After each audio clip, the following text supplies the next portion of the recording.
বিশ্বাস করো বন্ধুরা, আমার বিয়ে না হলে আমি তো জানতামই না যে আমার শাশুড়ি তার ছেলেকে কত কষ্ট করে মানুষ করছে। মানে প্রতিদিন আমি যে কথা শুনি যে তার ছেলেকে সে কষ্ট করে মানুষ করছে, শুনতে শুনতে শুনতে শুনতে বিশ্বাস করো আমার কানটা একদম ঝালা পালা হয়ে গেছে। কত কষ্ট করে সে তার ছেলেকে মানুষ করছে। আমার কি, সে তার ছেলেকে কষ্ট করে মানুষ করছে, আমার কি? আমার তো এখানে কিছু নাই ভাই। আমার মায়ের তো আমাকে মানুষ করতে তার কোনো কষ্টই হয় না।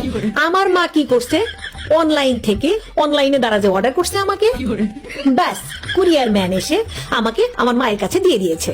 আমি ঝটপট করে হয়ে গেছি এবং আমাকে তার মানুষও করতে হয়নি, পড়ালেখাও করাতে হয়নি, কোনো কিছুই করাতে হয়নি। আমি তো এমনি এমনি হয়ে গেছি, কত সহজেই হয়ে গেছি। আমার মায়ের কোনো কষ্টই হয়নি।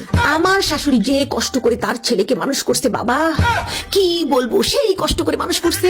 আমার মায়ের তো শুধু সুখই সুখ, সেই সুন্দর করে হাসতে হাসতে আমাকে মানুষ করছে, কোনো কষ্টই হয়নি।